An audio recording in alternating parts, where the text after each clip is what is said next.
Well, I guess you're not going to start, John. I'll What? start then. For all the listeners out there, we were watching the timer time down to the beginning of this podcast. As it got to five, counting Uh huh. backwards to one, I gently said, Jonathan, are you going to start? And as soon as the podcast got to zero and we were live, you heard him say "what" on the air, and that's just how smooth we are here on the Goodman Show.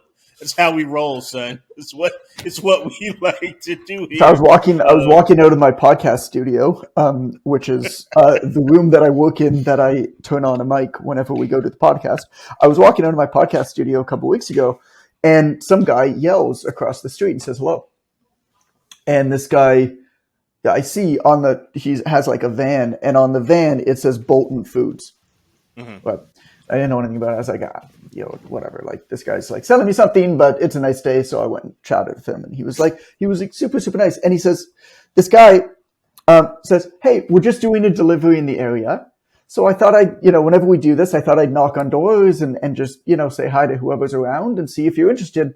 What we do is we sell really good, super super high quality meats and stuff like that. Hmm. I ended up buying $500 worth of meat from this guy. That's awesome. I bought really, really nice steaks. I bought sushi grade tuna and salmon because we like making sushi at home. And immediately afterwards, I thought to myself, man, think about what just happened. This guy may or may not have actually been doing a delivery in the area. Mm-hmm. First off, I have no clue whether he was. But even if he was, he's delivering this to the area. Somebody else bought it. And then he says, well, if I'm going to be in that area anyway, I may as well just go, and him and his partner were just like quite literally just knocking on every door on the street and just saying, hey, we're from Bolton Foods. We do, they have their little shtick or whatever it is. We sell super, super high quality meats. They're all flash frozen, so you can store them. If you have a minute, love to show you what we got, right? And I would have never in a million years responded to any advertisement, to any marketing. This guy could have been at a street fair. This guy could have served me ads on Instagram. This guy could have handed out flyers anywhere. I would have thrown that shit right in the garbage. But because he was a real human who waved and said hello and smiled at me, I bought $500 worth of meat from this guy. And I'm sure other people did too. And I have seen him in the weeks that followed twice more. Mm. And whenever I see him, we say, "He's like, how's the steak?" I'm like, "Bro, that steak was amazing." Because they are like, it's like legit good. Like this goes back into everything that we keep saying. Like if the quality of your product is shit, like there's not much that you can do. But if the quality of your product is good, you have a responsibility to sell that product. And oftentimes the best way to sell that product is just to speak to a human being. And this guy now, every time that I see him, oh, hey, it was good. We saw one of our neighbors outside, and they were just like, oh, like, it's good. We're like, yeah, dude, the steaks are good. And then our neighbors bought meat from this guy. And next time that I need meat, which is going to be a while because I bought a lot of meat, next time that I need meat, and I'm kind of the only one who like eats meat really in my family that much anymore. And I don't even eat a ton because Allison doesn't have as much ever since her cancer last year. She decided to really, so she'll have like a small sliver of like steak or whatever it is when I'm having one, but just doesn't have as much and it feels better when she doesn't. And so we don't eat as much, so we'll go through it slower. But next time that we need it, I'm 100% going to buy it from him if he shows up again. Or if we're getting low.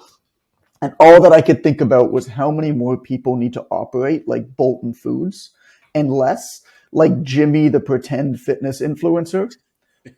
If you're training a client or if you're in between clients, all you need to do is pick any neighborhood anywhere where you feel like people have money. Because by the way, people are at home working now, and knock on their door and say, hey, what's going on? I'm Amber. Look, I was actually just training one of your clients down the street. I'm in between sessions right now. Figured I'd say hi. Not sure if anybody's interested in any fitness or anything like that. But, if you have time, like I'd be happy to take you through like a 15, 20-minute stretch or whatever. If not, like, we can schedule another time to come back. How many times do you think you would need to do that for half a day to fill a clientele? Let me ask you this. I've got a question, and it's about the story, but not the end of the story. say I don't eat a lot of sushi. How would one describe to me sushi grade tuna? Because that confused me a little. I'm not gonna lie. You know, is it already sliced into? Because tuna sushi is like It's just the really thin quality. It's slices, just the quality in just the. high quality. It's the quality in the processing of it. See It those? has to be, in order for it to be certified sushi grade, it has to be like basically stored and shipped. And so it depends on where it's coming from in the world. So, for example, when I lived in Hawaii, Hawaii is the only state in the United States where they're allowed to sell sushi grade at the regular grocery store, because Really? it basically, they just like pull it out of the ocean and put it in. And so Allison and I would actually make our own sushi 3 or 4 nights a week. We just go to the grocery store, we get fish, or we just had friends who go spearfishing, right? And they just like pull out a fish out of the ocean, Right. and we'd make it. But most of it, if you live in like a landlocked, like away from the ocean place, like we do, salmon is all coming from the Atlantic. Most of the salmon is coming from like Norway or something. Right. Tuna is often coming from the Pacific, and so it's coming from far away. So sushi grade has to do with basically how it's stored and shipped, Mm-hmm. and then the quality of the actual fish itself. Right. And most of what you get, it's so there's a butcher for meat. For fish, it's Right. called a fishmonger. It's Is so badass sounding. It's so badass, and so a butcher for fish is called a fishmonger. It's funny because I always like default to Spanish with this stuff. I'm like, oh, pescadario, right? But it's like a fishmonger. And so there are fishmongers in Toronto that sell sushi grade fish. Most of them only do tuna and salmon. Some of them will bring in other types of fish, but most places you'd be pretty hard pressed to get anything sushi grade that's not that. But yeah, when we lived in Hawaii, I mean, that was like a lot of what we ate. We just make our own sushi. And we don't do like the whole wrapping thing. Allison does sometimes. We don't do like the whole wrapping thing with rolls. We just do hand rolls. You get like Mm-hmm. like a seaweed thing from. I mean, we even get the Costco ones. You get like a seaweed thing from Costco, Right. and you just make the sushi rice is kind of the whole science of it. Right. Right. And so I think it's rice vinegar. I might be wrong, but you basically have to make sushi grade rice, which is like sticky rice, and you lay it out on a pan really flat. Right. And it has to sit there for like a day. And so that's the hardest thing about sushi is you kind of have to do it in advance, and you put a little bit of rice vinegar on top of it, not too much or it tastes kind of tangy. And then you take the rice and the fish and the avocado and whatever else you want to put in there, and just wrap it.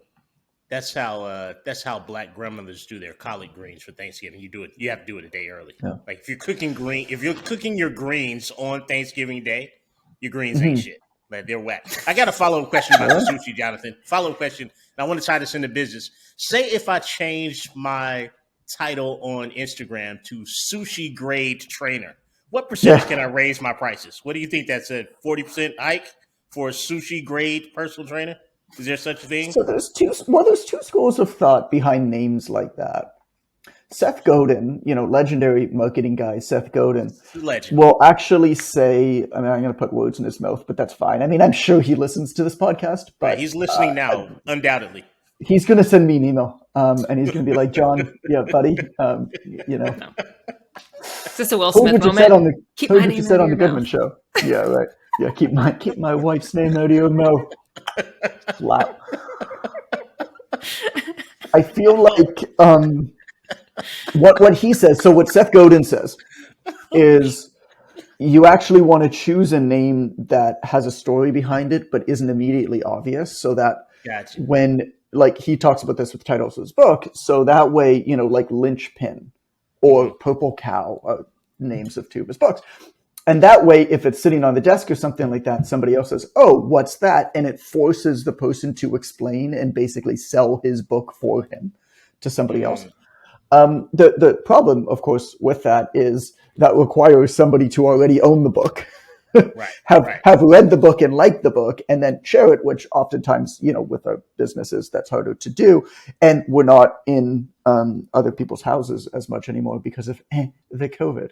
And people are not as open to being. It's funny how like skittish people are of like crossing that threshold, like into the house. Even our neighbors, we're like, yeah, just come over.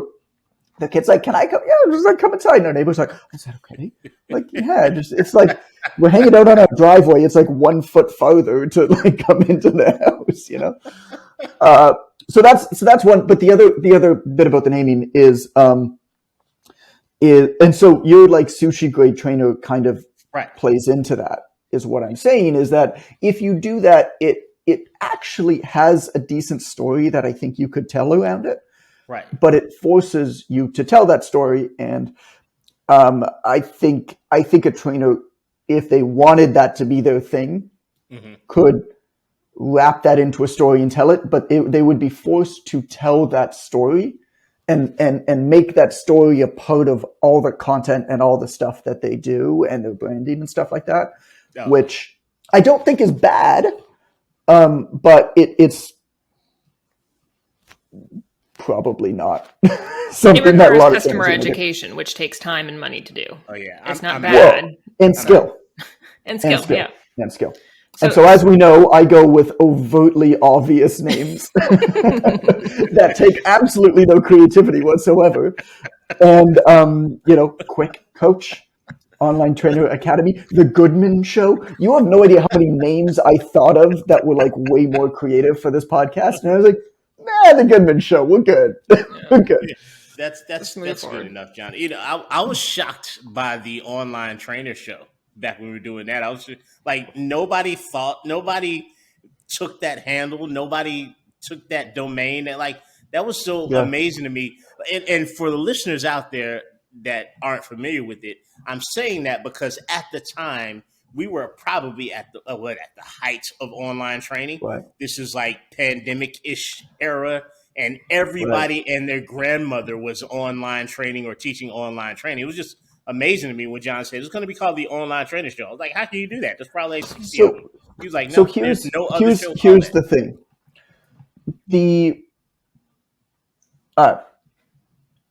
Have you ever been to any of the national parks in the United States? Yeah.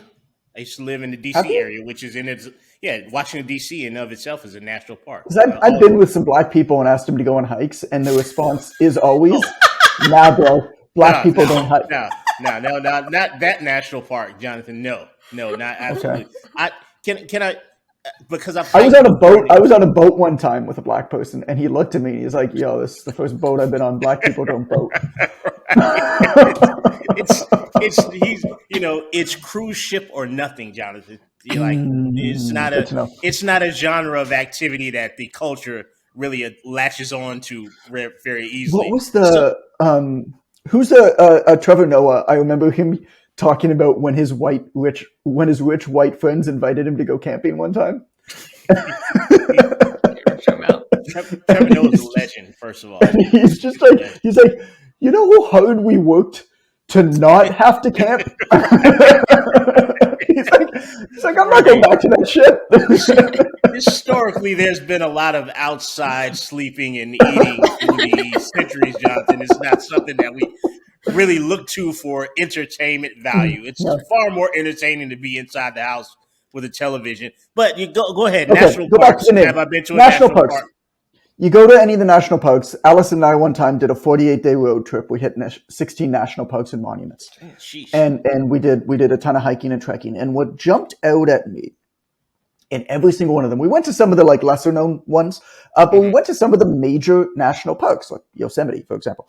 And you get there, and inevitably there's the parking lot that you arrive into. And in the parking lot, there's the one path to the one main hike off of the parking lot that's usually a 10 or 15 minute, really comfortable walk.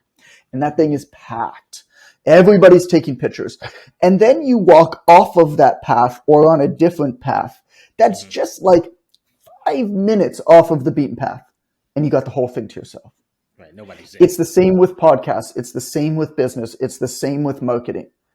All you have to do is take one step farther than everybody else, and you've got the whole market to yourself. This is why the podcast name was open. Podcasts are not difficult to start, but they're a tiny bit of extra work, right? That is immediately catapults you into uncommon territory.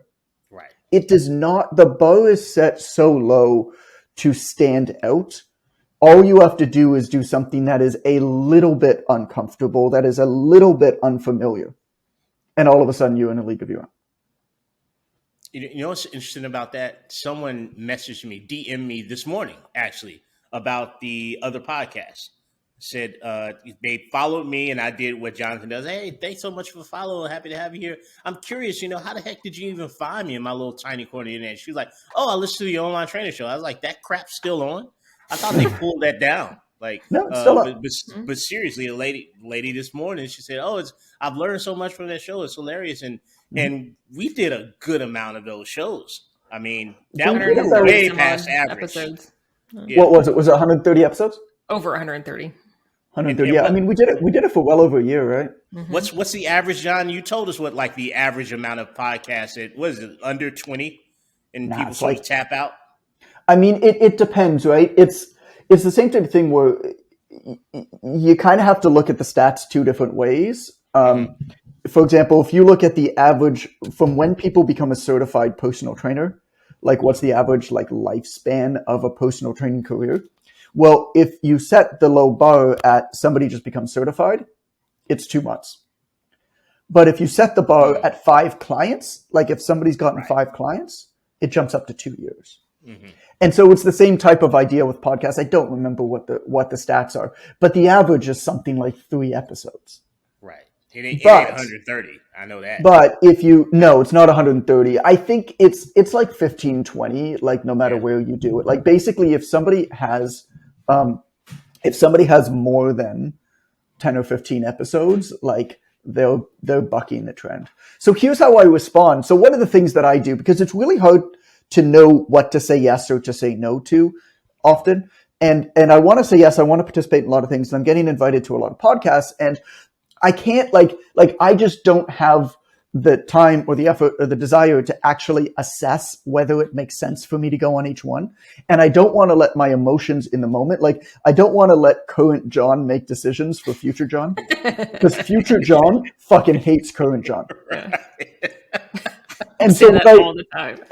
Yeah, and so what I will often do is I'll set these arbitrary rules, but rules that help current John make better decisions for future John based off of what I know that and so my rule for podcasts is I will appear on any podcast that you have, regardless of the audience size, whatever it is, as long as you have done a minimum of 100 episodes. And the reason for that is, if you've done 100 episodes of a podcast, you are self-selected to be a certain type of person who follows through on shit. Mm-hmm. I want to get to know you because you're immediately the top 1%. Right. You're probably not going to be complete shit. Like if you're doing an interview and you've done 100 interviews, like it'd be pretty hard to be a really bad interviewer. Right. And I don't even care if you have an audience or not, because you are now the type of person that I want to get to know. And it's also a really easy way for me to say no to the amount of people who are like, hey, I just started a podcast. I want you to be the first episode. It's like, I don't want to be your first episode. Yeah. You have no audience. You're not good at this. And you're trying to get me to like promote your show that's probably not going to be that good and not a good representation of me because you're not good at doing the show. And then I'm going to feel bad for not doing it. And then you're going to think I'm an asshole for not promoting your show. And so this is a really good way for me to just say, I would love to do your podcast. Please message me after you've done 100 episodes. And I am an immediate yes. You know what this reminds me of, John? You do podcasts like you choose barbers. Like you want the guy with you got the golden clippers. I'll sit down in that seat, buddy. But you're saying, hey, I'm doing my first haircut today, John. Would you like to be the first client? How do you make decisions? How do you make decisions on this stuff? There's too many unknowns. Like, how do you possibly figure out all of these disciplines where with a barber, it's like, you're not going to know that they're shit until it's too late. Yeah. Right? Unless they got a golden throne. So how do you possibly know? Well, you can go by recommendations, referrals, fine, maybe. Right. But you can also go by how serious, are there any indications that this person takes what they do seriously? Because odds are, if they take it seriously, they're not going to be shit. Now, I have no way to know whether you're going to be phenomenal or not. The reality of it is, I'm a 5'4" Jewish guy who needs his hair cut. Like, I don't need a phenomenal barber, right? I need somebody who's like not a shitty barber. And so all that I'm doing is trying to figure out a way to quickly and effectively make a decision of what barber to go to based off of, I need this person to be not shit at being a barber. Right. And how can I make that as quick as possible? Because I don't want to actually be thinking about choosing a barber. I have more important things to think about. So yeah, I mean, I walked by all the barber shops in our neighborhood when we moved in, and one of them I looked in the window and he had a golden chair. Not real gold. And he had a suitcase that was like golden equipment. And I was like, hell yeah, I'm going with that guy. Like, I don't know whether he's good, but like, he's got some skin in the game. He clearly takes some pride in what he does. Yes. It's like a trainer, it's like a trainer who sends spreadsheets with like Google Sheets. It's like, take pride in what you do.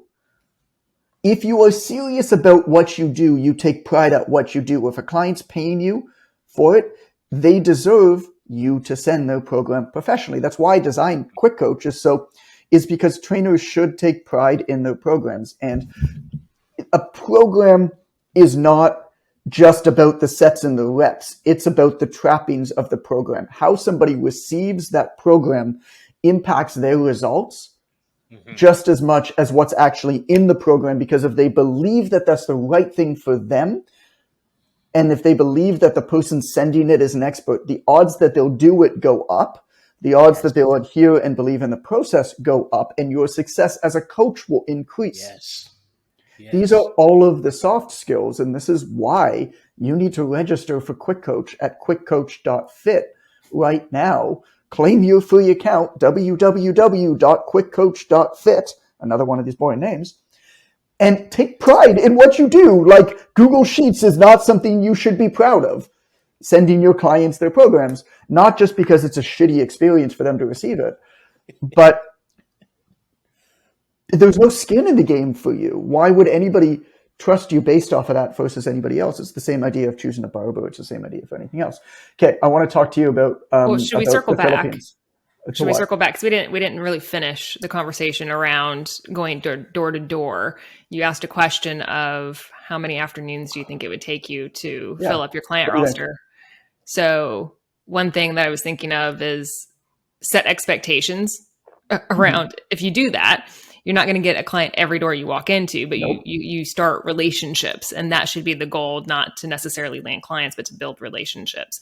And if you're like me, who like gets hives at the thought of knocking on someone's door, it's a necessary evil, and like, just have a plan in place of what you're going to say, but it's worth doing, and it's worth getting the hives, and you will get over it. You gotta, I mean, whether it is physically whether it's physically choosing a neighborhood and knocking on doors, or whether it's metaphorically pounding the pavement. Mm-hmm. It's a very important thing to do. I mean, I pound the pavement still to this day on Instagram. Mm-hmm. I have a rule where I have a minimum of 10 people that I speak to and have an actual conversation with every single day on Instagram. These are not influencers. These are like good people doing good shit. Like, I'll try to like catch somebody in the act of like putting out a good piece of content. And it might be somebody who I don't know. It might be somebody with 200 followers. It doesn't matter. I want to talk to people. That's me kind of pounding the pavement. Mm-hmm. And, 10 people every single day is 3,600 plus people a year. I don't do public math. And that adds up. And also what I've noticed, there was a question in Reddit, can't remember exactly what it was, in the Reddit personal training forums, of which I am quite active now, Amber. It's disturbing. The first time, so for anybody who doesn't know the story, the first time that I joined Reddit, this is like 3 years ago, Amber was like, yeah, you should join Reddit. There's like a good personal training community. I feel like you could add a lot of value there or whatever. And so I joined it, and I was like, somebody mentioned my book, and somebody else was like, yeah, that book was great. And I went in and like thanked them for it. And this guy just started just blasting with vulgarities. It's so great. It didn't even make sense. I was like, thanking you for like the same person who said this book is great. I thanked them for saying my book was great. and they just like words that you should never hear. And it was so like, great. God, this is. I immediately took a screenshot of that conversation and sent it into my working moms group. I'm like, I sent my boss into Reddit, and this is what happened. This is the best day of my life. Oh my God. And so there was one which was the other day. It was like, oh, do you have any good stories about a client of yours, like referring other clients and like how that happened? And I was like, yeah. One woman who was 67 years old, arthritic fingers, 2 knee replacements, came into the gym. I had her do a deadlift. Now, I didn't have her deadlifting. I taught her the deadlift movement with a broomstick, and we called it broom bum. And that woman, 5 years later, was now deadlifting 115 pounds, and we still called it the broom bum. That woman referred to me her husband, her 2 best friends, and her daughter. Her daughter referred to me her daughter's best friend and her daughter's husband. Her daughter's husband referred to me his 3 best friends. They made up 50% of my clientele. They were worth hundreds of thousands of dollars in training revenues over those 5 years. And a lot of it was because it was like, okay, well, we're going to call this the broom bum. Like, what's a little bit different about you? But I share this story because you don't need a lot of people in a neighborhood. You need to just get some inlays in that neighborhood and take care of people and build relationships. And you will be amazed at how much everything is connected in these tight-knit communities versus the internet, where you don't have that connection. So you need to kind of get every client in isolation. And so to Amber's point, yeah, you might walk around and knock on doors and get a whole bunch of no's or not hear people or whatever. And then the next time you go, there might only be one person. Don't get down on yourself, because all you got to do is just get some inlay into a community. And I can tell you right now that nobody else is doing this. Mm-hmm. Everybody else is trying to point at words in space on TikTok. Nobody else is actually going. Nobody else is actually going and knocking on doors in a neighborhood and being like, yo, I was in the neighborhood. I'm in between clients. Can I give you like a 15-minute stretch or yoga or whatever? Right now, would you want to set a time to? Everybody is trying to win the internet and ignoring their own communities or the communities around them. You don't need to demonstrate a squat really poorly online to get clients. Like trending music doesn't make a fucking difference. I'm sorry. And this Bolton Foods was a perfect example of that. This dude, I have no idea whether he actually was making a delivery in the neighborhood or whether he was smart enough to be like, yo, that's a rich neighborhood. Right. I'm going to park my car there and say hi to anybody I see and try to sell some of this meat.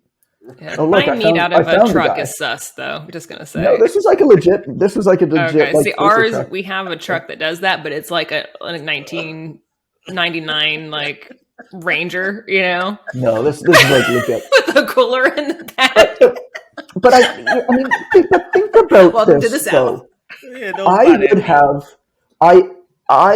would have never in a million years, I would have never bought from this company. Mm-hmm. Even if they existed, even if they openly marketed to me somewhere where I was present at like a neighborhood fair or they sent ads to me. I don't even know if they have an Instagram account. Like I've never checked. It is so completely irrelevant. We donate to the Sick Kids Hospital every single month. Is it because I'm like super passionate about like the Toronto Sick Kids Hospital? No, it's because one time somebody came and knocked on our door and said, would you like to make a small recurring monthly donation to the Sick Kids Hospital? And Allison said yes. And for like 5 years, I think $5 comes out of our account every month and goes to the Sick Kids Hospital. Allison had cancer last year. We don't donate to the cancer hospital because nobody's knocked on our door. Right.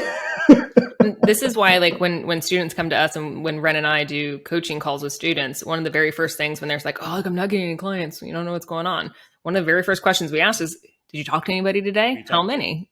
And did you like steer the conversation towards training, or did you have a genuine human conversation?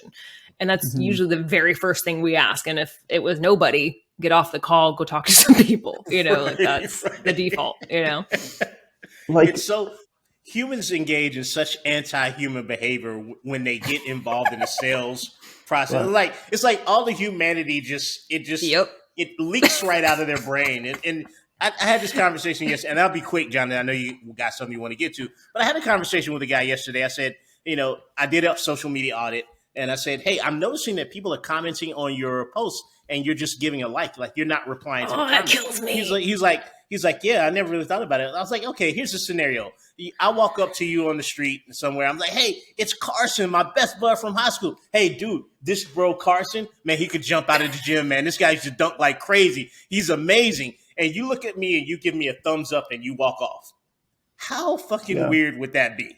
This is what you're doing on the internet. Where's your humanity, bro? Somebody said something to you and you did this. Thumbs up. Right? You just talk back. Let's start there. Can we do a skit, Ren? Can we do a skit of this? Yes, it needs to be a skit.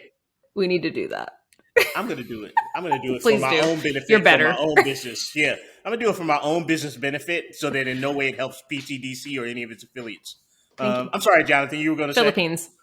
Yeah. I'm serving myself here. It's a self-serve line. I'm sorry, Jonathan. I got carried Somebody away. Somebody came to me a few months ago and asked me how to get more clients. He said, hey, how can I increase my Instagram following so I can get more clients? And I looked at his Instagram following, and he had 2,500 and change followers. And I said, how many clients do you have? And he said, 3. And I said, how many clients do you think you need? And he said, oh, if I had 10, that'd be amazing. So, okay, you have 3 clients, you need 10. You have 2,563 followers. Do you really think getting another 2,000 followers is going to solve your problem? Right. Or, and here's the challenging question, do you think the problem is that what you're doing is not communicating the value that you need to be able to communicate so that anybody who's here wants to train with you? Or you're not asking enough, or you're not having enough conversations. The problem is not a numbers problem, but we look at the numbers all of the time.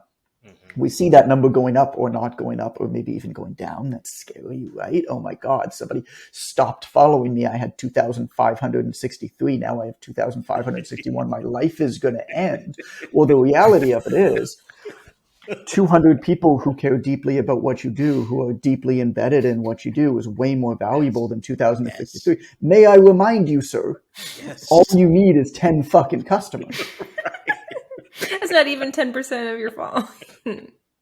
Do the math. Yeah. What's 3 divided by 2,563? What's that conversion rate right now? And so what problem are you solving? I think what it comes down to is this. Let me know, Amber. 0.00111705. There you go. So you have a 0.001 conversion rate. And so I guess what it comes down to here, and this is where I'll kind of try to wrap this around, is we seem to be very good, and this is a big mistake, at trying to figure out a solution before we actually identify the problem. What I have found is that once you actually figure out the problem, the solutions are relatively easy to come by. But the problem is hard to really define. The problem is nobody is willing to pay me for my training, or I can't get people to listen to me about my training, or I don't have people who think that I'm unique enough, or I don't stand out enough in order to get, and I need people who are willing and able to pay me an amount that's fair, that will allow me to have the right kind of life as well and be able to continue to serve people. I need to find the people who will do that, right? Which basically means you need rich people. And rich is like, if you make $100,000 a year, you're in like the top 1%.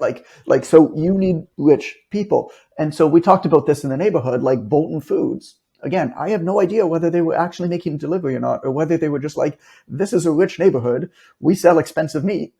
Why don't we just like park a van in a rich neighborhood, pretend like we're making a delivery, and go talk to rich people who are probably the type of people who are going to buy expensive meat. And then we're going to sell some of this meat. And by the way, their marketing and advertising costs are $0. Right. Why don't we just do that? Because they worked backwards from the problem, right? Our problem is we sell expensive meats. Mm-hmm. We want to sell this meat at a high margin, which means we want as few middlemen and middlewomen as possible, which means we don't want to sell through stores. Mm-hmm.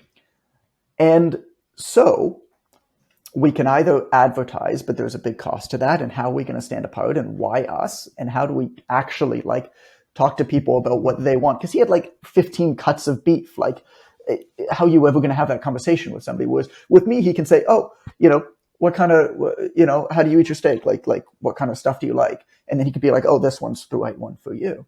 Mm-hmm. You can't really do that online. So he worked backwards from the problem. Okay, I'm going to go where there's wealthy people who hang out during the day. I'm going to park my van. It's going to cost me $0, and I'm going to talk to whoever's around. Because he worked backwards from that problem. And then the solution was actually quite logical and easy. I mean, if what we're talking about sounds obvious, it's because it is. If you want wealthy people who have time to work out in the middle of the day, you go to a place where there are wealthy people who have time to work out in the middle of the day, and you go have a conversation with them. Right. That's what you do. And okay, I want to talk to you about I Am Tour Guide. Can we talk about that? Sure. I guess so. That's one of my favorite stories. Well, it's one of my favorite stories. The meat story is a good story. That's a good story. I was in the Philippines. Of course. That was a good way to start a story. Yeah. It's one time in the Philippines. A couple nights before this, at 2 a.m., walking home drunk, at the end of the night, a prostitute forcefully pulled my hand onto her penis. So that's another story. But now that's one of my favorite stories. Mm-hmm. And what do you do at that point? Because oftentimes when there's a prostitute around, it means that there's a pimp around, and a pimp don't take no shit from nobody. And so you can't fight the prostitute, and also she was strong because she was a he, and right. There was a lot of things going on in my head. And keep in mind, I was extremely inebriated at 2 a.m. in a very foreign country with my hand on this woman's penis. There was a lot going on that I wasn't quite sure what to do. So a few days after that, on the other side of Boracay, there were these caves that we wanted. I was with my cousin, and she was teaching in Korea at the time. And so I said, whenever you have a break, I'll go meet you and we'll go on a holiday somewhere. So she had a break teaching in Korea, and then I met her in Manila, and we went and spent some time in Manila, went up to Boracay. And so we're on Boracay, and we wanted to go check out these caves. So we took a tuk-tuk to the caves, right? And as we're a tuk-tuk, a little, it's whatever. You Americans got to get out enough. That's what the prostitute had, a tuk-tuk. No, a tuk-tuk is it's a vehicle. It's like a little taxi type vehicle. Right? Gotcha. All right, go ahead. Yeah. Please continue. Amber's So I'm in this tuk-tuk with this driver with my cousin. And all of a sudden you hear this motorcycle, and we're in the middle of nowhere, right? We're going to these caves. There's nobody else at these caves. They're these back caves. And all of a sudden this motorcycle revs up like ahead of us, right? And the tuk-tuk driver says, "Oh, okay, you talk to him when we get there." And so, we're like, oh, shit, we got to give somebody a bride. This is just how this shit works. When you got to go traveling with me at some point, you will figure out that this is not uncommon. Oh my God. So we go, so we get to these bat caves, right? Of course, we're the only people there. And there's kind of this entrance down to this cave. And there's this kid, he could not have been more than 12, waiting for us at the cave. And he looks at us and he goes, "I am tour guide." I am And I Groot. said, I'm John. Nice to meet you. You got a Batcave tour from Groot from And Guardians of the Galaxy. my cousin said, I'm Kaylee. Nice to meet you. And he said, I am tour guide. I said, I am Groot. and he says, like, he like has a piece of paper of like how much the tour costs. Oh. And he was not a tour guide, but what he had done was he had printed a piece of paper that said official tour guide. And he had it laminated. Oh, that's and he showed us a laminated piece of paper that's legit. that said official tour guide. Now, what a tuk-tuk driver who spoke a little bit more English told us was basically we would get the living shit kicked out of us if we didn't pay this kid by like his dad who was around the corner. Right. And so we paid the kid to take us down, which was a really good idea actually, because the cave was, of course, pitch black, and we went down into it, and it was wet and slippery and whatever it was. And this kid's like hopping bare feet. We're like, right? And so we get down into the cave, and the bats are really wild up top. There's like tons of bats. And all of a sudden, this kid, the tour guide, I'm going to call him Miguel for no reason. And so Miguel just, and so. It's not even like the right Not a Filipino name. Miguel. I was a Spanish kid in the Philippines, John. I don't understand this. Oh my God. Oh, go ahead, sir. So Miguel's taking us down these rocks barefoot, and he's leaping side to side to side to side, and he goes, "Oh, don't step there, snake."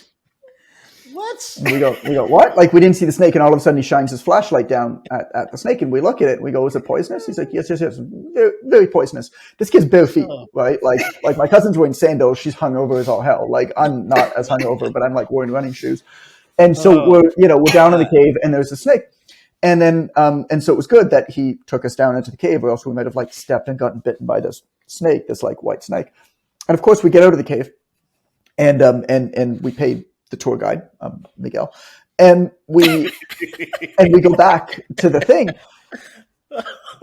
and I look up this snake, and this is the second most venomous, poisonous, and most dangerous snakes in the world. Oh my God! That was just at the bottom of this thing. And so I tell you the story about the snake because it's just a funny story. But the other part of it is how think about Miguel and his sign that said official tour guide laminated, and think about that with you. Like he showed up with so much confidence and bravado that you couldn't debate him. Dude's got a shit laminated. You don't laminate things unless they're official. Yeah, he also had someone to kick your butt in case you didn't. Well, we didn't quite know that, there. Right? Like, but think about it. It's like if Miguel showed up and he was just like, "Hey, what's up? You got to pay me to take you down." We'd be like, "Get away from here, kid!" Right? Yeah. But he showed this laminated piece of paper, and we were like stuck because we were like, "Oh, like, is this official? Is this not official?" Like, he's very confident. Like, it says official. Like, I'm pretty sure this is bullshit because we're on this tiny island in the middle of nowhere and there's nobody around. So I'm pretty sure this is official. But like, look at that piece of paper. Are we going to get into trouble? Right. And what happens though when you show up confidently with the trappings of being confident, dressed like you belong, using professional software like you belong, right, is that people believe you, take more action, and trust you way more than they otherwise would. And then you help them not step on a venomous snake that would probably kill you because you're quite literally in the middle of it. Like we would have died. Yeah. If that snake bit us. I'm gonna personally rescind the offer to travel with you ever, Jonathan. Let me just put that out there. I don't know if you know any other black people besides me, but you lost me at penis. I made a hard decision, a hard no for me at best. Can I tell you another story about a friend of mine that's a black guy that I traveled with? And I made a lifetime decision at venomous snake. Tico Reindorf. Who are you making these names up, Jonathan? No, he's a real person. He's a great guy. So okay. Tico, right. I did the Mighty Trainer comic with him. If you remember when I ran this web comic called Mighty Trainer, and he was the artist. And he's like 250, 270 pounds, like black guy. He was in the fitness industry, so like big dude. And he would draw when we did this web comic, he would draw this comic, and it was amazing to watch because his hands were like lunch pails, right? But I'd be sitting and he'd have these like tiny like drawing pencils. I'd be like, you got a little like Korean kid in there? Like, what is going on, right? And so this guy is so he came to Thailand. He came to visit me in Thailand because we were working on some other stuff that never came to fruition. But he came to Thailand with us. And to get to where I lived in Thailand, it was an island called Koh Phangan.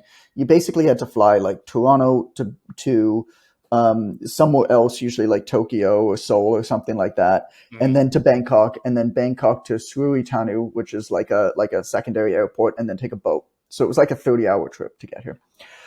And so we get to this pier in Suratani, and we're waiting for the boat to take us across the water to Koh Phangan. And we're at the pier. And there's not a lot of black people around.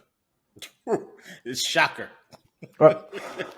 And there is certainly not a lot of black people around that look like Tico. Right. He's an anomaly.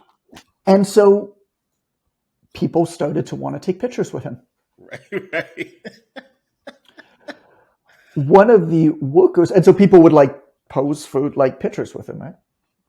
And one of the workers of the boats, I'll never forget. It was one of the funniest things I've ever seen. One of the workers with the boat wanted to take a picture with him, so Tico like goes to, and didn't like speak any English, so Tico goes to whatever, take the picture. He's like, at this point, it's just so tired from the trip. He's like, whatever, just take a picture. Like, I don't care, right? And this kid, like Thai kid, goes to take a picture, but motions for Tico to sit down. And then Tico's like, whatever, I'll sit down. Like, so you'll be the same height as me in the picture. And then this kid goes to sit down on his lap, but doesn't like sit on his knee, like pushes Tico's legs like together so he can sit in the middle of his lap. Oh, no. And goes to just take the picture of it. So yeah, you probably don't want to travel with me. No, absolutely. I found the Mighty Trainer comic though. Oh, did you find it? What do you mean? I think so. There's an old Facebook page of Mighty Trainer, and there's actually a mention of it on Reddit as well. Yeah, I mean, it did like tens of thousands, not hundreds of thousands of views. Some of the comics and stuff like that we did, we see like some of the drawings that we did.